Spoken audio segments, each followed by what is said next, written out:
오늘은 업무상 재해로 요양 중에 해고당했던 사건에 대해서 말씀을 드리려고 합니다. 이 사건은 한 4년 전에 해고가 발생을 했었고요. 그래서 노동위원회에 구제 신청을 제기를 했었고, 이후에 행정소송과 항소심까지 진행이 돼서 부당 해고가 맞다라고 판단이 된 사례이고요. 관련해서 말씀드리겠습니다.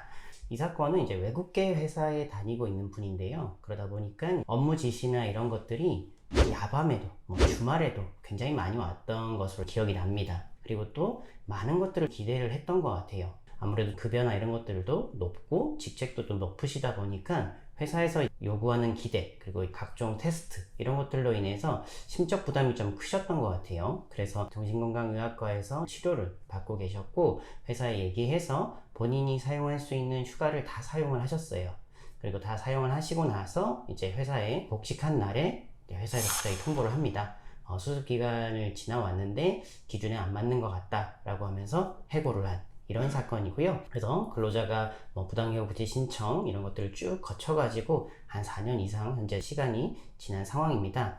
그래서 부당해고라고 노동위원회에 구제 신청한 것은 이제 기각이 됐어요. 중노위도 마찬가지였고요. 근데 이후에 이분이 본인의 질병에 대해서 근로복지공단에 산재 신청을 하셨는데, 이것이 이제 업무상 재해로 승인이 됐고, 그리고 이후에 진행된 행정법원에서도 용양을 위한 휴업 중에 발생한 해고라고 판단해서 중앙노동위원회의 재심 결정을 취소하는 그런 판결을 했었습니다.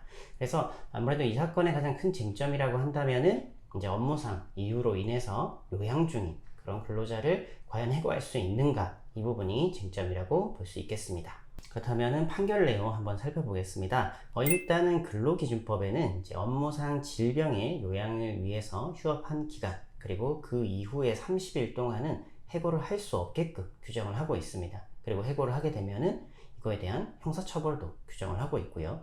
그렇기 때문에 법원은 이분의 상병이 업무에서 기인했는지, 그리고 업무에서 기인을 했다면은 과연 휴업을 필요로 할 정도의 상황이었는지에 대해서 판단을 했습니다. 아무래도 회사는 이제 일단 업무상 재해가 아니라고 주장을 계속 했고요. 물론 산재가 승인된 상황이었지만 업무에서 기인한 것이 아니다, 개인적인 그런 특성이나 소인에서 기인한 상병이다 라고 계속 주장을 했습니다. 이런 부분에 대해서 이제 정신건강의학과 치료 받으셨던 이제 이런 부분을 굉장히 많이 인정을 안 했어요. 아무래도 이제 이 질병의 특성상 전문의가 질문을 하고 이거에 대해서 재해자가 답변하는 방식으로 되다 보니까 어떻게 답변하는지에 따라 진단될 수 있는 거 아니냐고 하면서 진단 자체를 신뢰하지 않는 태도도 좀 보였었고요. 하지만 이제 법원에서 판단한 것을 한번 살펴보면요, 이 사건 각 상병의 진단 시기 등을 살펴볼 때 이 사건 각 상병은 원고의 회사에서의 업무로 발생한 것으로 볼 수밖에 없다. 참가인의 주장과 같이 원고의 개인적 취약성이 이 사건 각 상병에 발생한 기여한 측면이 있다고 하더라도 이러한 재반 사정에 비추어 본다면 이 상병과 업무와의 상당 인과관계를 배제할 정도는 아니다 라고 보았습니다.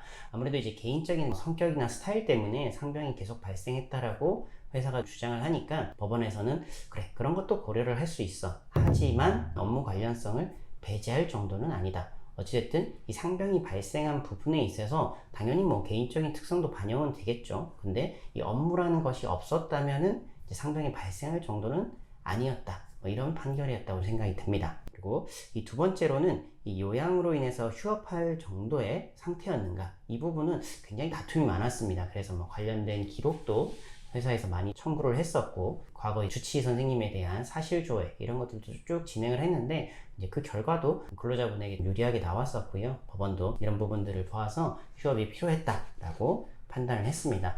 한번 살펴보면은 근로자가 이제 병가와 연차 휴가를 최대치로 사용하면서 쉬고 있었고, 이 원고가 정상적으로 출근하는 상태였다고 볼 수는 없다.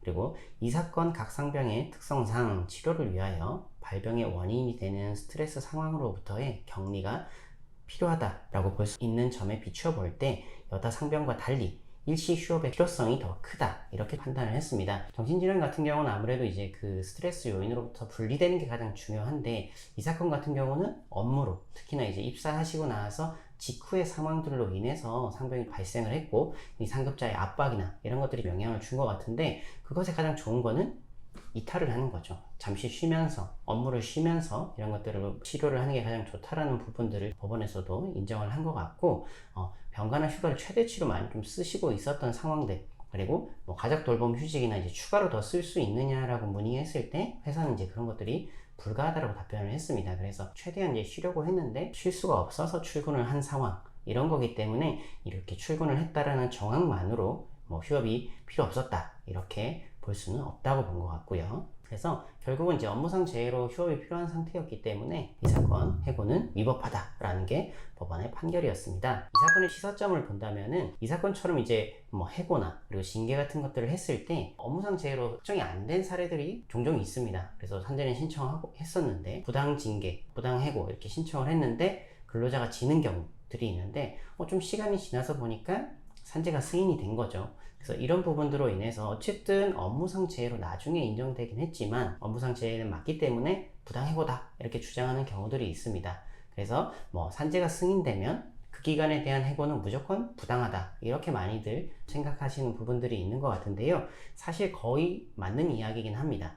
그래서 산재가 승인되면 해고는 부당하다 이런 부분이 거의 맞긴 한데 뭐 노동위원회나 법원에서 이렇게 판단하지는 않습니다. 산재 승인 부당 해고 이렇게 보진 않고 산재가 승인하긴 했는데 실제로 휴업이 필요한 상태였을까 이런 것들을 따지는 거죠. 가령 이제 뭐 입원 치료를 하고 계시면 당연히 휴업을 하셔야 되다 보니까 판단의 여지는 거의 없겠는데 만약에 통원 치료를 하고 계신다 라고 한다면은 그 치료의 방식이나 얼마나 다쳤는가 아니면 질병이 얼마나 심각한가 어떤 방식으로 치료를 해야 되는가 이런 정황들을 쭉 봐가지고 실제로 휴업이 필요했는가 이런 것들을 이제 결국은 판단을 하는 거죠. 그래서 여러분들이 생각하고 계시는 산재 이꼴 부당해고 이런 부분이 거의 맞는 얘기긴 하지만 그렇게 무조건 공식이 성립하진 않고 다른 부분들도 검토를 한다. 휴업이 실제로 필요했는지에 대해서는 별도의 판단이 있다라는 점만 알고 계시면 될 것 같습니다.